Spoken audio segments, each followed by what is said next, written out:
सोस्त dry port 2 माह से बंद। पाकिस्तान और चीन के दरमियान दो तरफा तजारत भी खत्म होकर रह गई। छोटे ताजिर कस्टमर की जानिब से सामान क्लियर न होने पर सख्त परेशान है। इस मोतरी बड़ा अच्छा काम चल रहा था, यहाँ से बेरोजगारी ऑलमोस्ट खत्म होती जा रही थी, लेकिन ये अचानक ये काम जो है स्टक हुआ है, जिसकी वजह से यहाँ के छोटे ताजिर जिन्होंने बैंकों से कर्जे लिए हैं वो बहुत मुतासिर है। इंतहाई दोस्तों, चाइनीज जो है वो बड़े अंडर प्रेशर आ रहे हैं पाकिस्तान में। हुआ ये है कि आपको पता है कि जो पाकिस्तान चाइना जो है वो ट्रेड सस्पेंड हो गई है और आज 7वां दिन है। इसहाक डार साहब का कहना यह है कि पाकिस्तान के ऊपर 130 बिलियन डॉलर का कर्जा है। जी हाँ, 130 बिलियन तो ये कह रहे हैं, लेकिन जो लोग वाकई में पाकिस्तान की फाइनेंस को जानते हैं या समझते हैं, उनका कहना है कि 200 बिलियन डॉलर से ऊपर की कहानी। यूएई में होने वाले कुल जराइम में से 50% जराइम में पाकिस्तानी मुलव्वस हैं। ओवरसीज पाकिस्तानियों के 3 बड़े मसाइल हैं: अखलाकियात, गैर जिम्मेदाराना रवैये और बाज मुजरिमाना सरगर्मियां। सऊदी अरब ने मुतालिबा किया है कि भिखारी, बीमार लोग और गैर हुनरमंद अफराद को हमारे पास ना भेजें। टोटल 1000 कंटेनर भी नहीं आते। 1000 से ज्यादा एक साल में ट्रांजिट के नाम पे कंटेनर गायब हो जाते।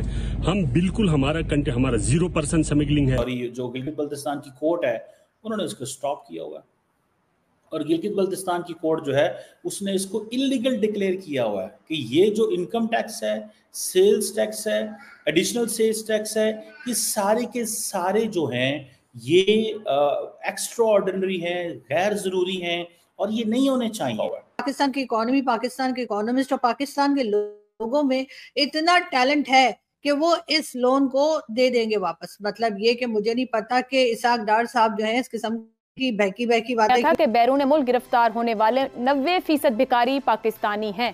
गुज़िश्ता 1.5 साल के दौरान PIA अमले के 10 अरकान कनाडा की फ्लाइट्स पर जाने के बाद वापस नहीं आए।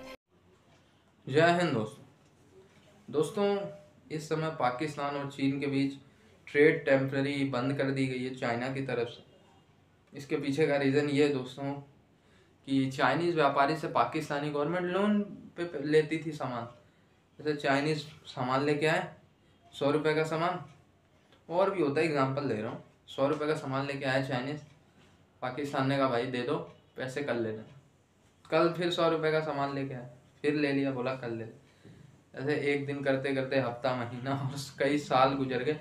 लगभग 60-65 बिलियन US डॉलर का कर्ज हो गया और व्यापारियों का, चीनी व्यापारियों का। अब चाइनीज ने ट्रेड बंद कर दी। उन्होंने कहा यार तुम्हारे देश में इतने प्रोटेस्ट भी हो रहे हैं, हमने जो इन्वेस्टमेंट की है ग्वादर वगैरह में, CPEC वगैरह में, उसे भी तोड़ फोड़ रहे हो, ऊपर से फिर ये हमारे पैसे भी नहीं दे रहे हो, तो इससे सही है कि अब ट्रेड ही बंद। ट्रेड बंद होगा तभी मज़ा आएगा, ये चाइनीज़ ने कहा नहीं, मतलब बंद कर दिया तो यही। इसके बाद फिर शाम को पाकिस्तानी वित्त मंत्री ने प्रेस कॉन्फ्रेंस शुरू की चाइना का रिप्लाई देने के लिए। नाम तो नहीं लिया चाइना ने। उन्होंने कहा यार जिन देशों के पैसे देने ना, हम पे ट्रस्ट बनाए रखें। 130 बिलियन का कर्ज हमारे ऊपर, हम अगले महीने दे देंगे हर हालत में। अब वे कहाँ से देंगे, क्या बेचेंगे, वो पाकिस्तानी जाने। दोस्तों, चाइनीज जो हैं वो बड़े अंडर प्रेशर आ रहे हैं पाकिस्तान में कुछ वजूहात की बिना पे। एक तो ये है कि जो ट्रेड पाकिस्तान में आती थी वाया खुंजरा पास, वो बंद हो गई है। उसकी क्या वजूहात हैं उस पर बात करते हैं। टैक्सेस का मामला है, उस पर बात करते हैं। दूसरे नंबर पे आपको पता है कि बलूचिस्तान के अंदर ग्वादर में, जहाँ पे चाइनीज़ का गढ़ है, जहाँ पे चाइनीज़ ने इन्वेस्टमेंट की है, जहाँ पे चाइनीज़ पोर्ट बना रहे थे, एक तो वो पोर्ट अभी किसी उस तरह चली भी नहीं है और कंट्रोवर्सीज का शिकार हो गई है। दूसरा, वहाँ पे प्रोटेस्ट हो रहे हैं। तीसरा, चाइनीज़ को, इंजीनियर्स को टारगेट किया जाता है क्रॉस द कंट्री। अब हुआ ये है कि आपको पता है कि जो पाकिस्तान चाइना जो है वो ट्रेड सस्पेंड हो गई है और आज 7वां दिन है, क्योंकि जो कारोबारी लोग हैं गिलगित बल्तिस्तान में, उन्होंने फेडरल गवर्नमेंट को ये कहा है कि वो जो टैक्सेस लगाते हैं उन इंपोर्ट्स के ऊपर जो चाइना से आती हैं, जबकि जो गिलगित बल्तिस्तान की कोर्ट है उसने इस पर मना किया हुआ। अब देखिए, जो गिलगित बल्तिस्तान है ये लेजिस्लेटिव एक असम्बली है और एक सेमी ऑटोनमस रीजन है जिसको जारी बात है पाकिस्तान कंट्रोल करता है। अब ये जो एक अंडरस्टैंडिंग है कि जी फेडरल गवर्नमेंट तो टैक्सेस इकट्ठे करेगी, लेकिन वो जो गिलगित बल्तिस्तान है, जो गिलगित बल्तिस्तान की कोर्ट है, उन्होंने इसको स्टॉप किया हुआ। और गिलगित बल्तिस्तान की कोर्ट जो है उसने इसको इलीगल डिक्लेयर किया हुआ है कि ये जो इनकम टैक्स है, सेल्स टैक्स है, एडिशनल सेल्स टैक्स है, ये सारे के सारे जो हैं ये एक्स्ट्रा ऑर्डिनरी हैं, गैर ज़रूरी हैं और ये नहीं होने चाहिए। अब ये जो चीज़ है, जारी बात है, इसमें हुकूमत के लिए एक चैलेंज है। हुकूमत कहती है जी कि जो फेडरल गवर्नमेंट है या जो फेडरल अथॉरिटी है वो डोमिनेट करेगी, उसका डिसीजन डोमिनेट करेगा ओवर दी प्रोविंशियल या ऑटोनमस जो बॉडीज हैं उनके ऊपर। अब हो ये रहा है कि फेडरल गवर्नमेंट टैक्स लेती है, वहां पे वो कहते हैं नहीं।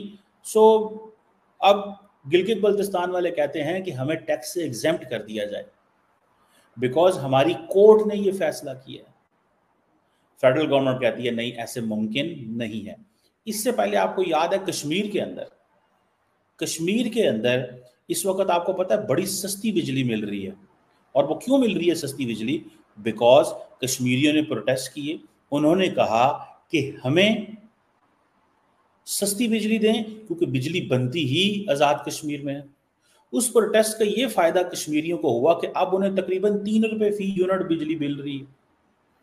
3 रुपए फी यूनिट बिजली मिल रही है जनाब। सो ये एक उनको एडवांटेज है।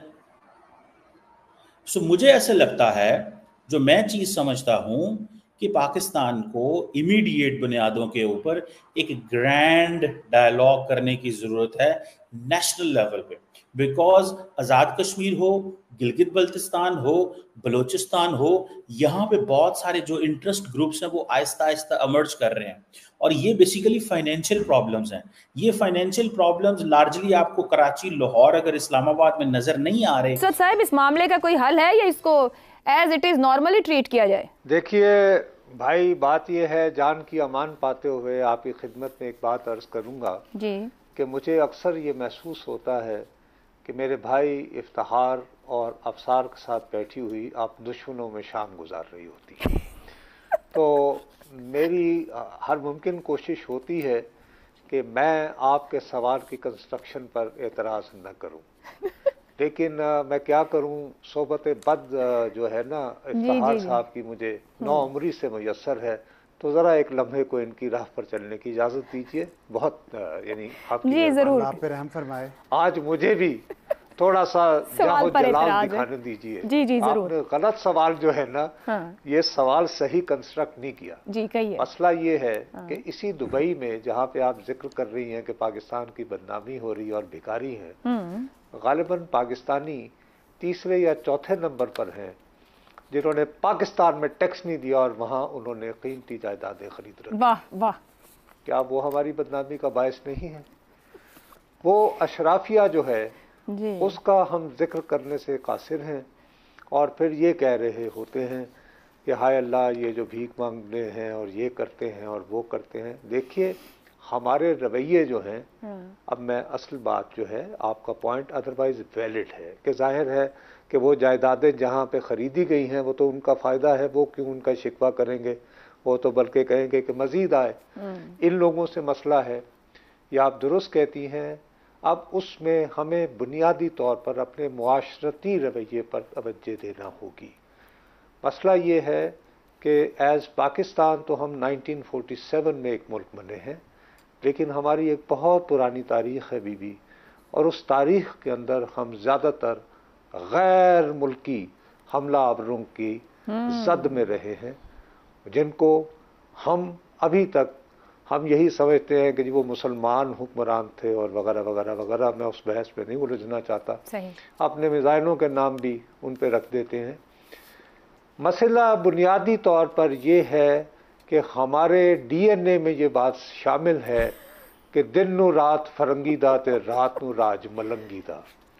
ये मुहावरा भी हमारे यहाँ है कि माझे वड़दे हम पग नू मार कच्छे ते डाकू कोई ना शहर को सूट दिया। तो हम ज़रा ये सुल्तान राइज़म, मदरशाइज़म और दो नंबरी और रंगबाजी ये हमारे मिजाज में शामिल है।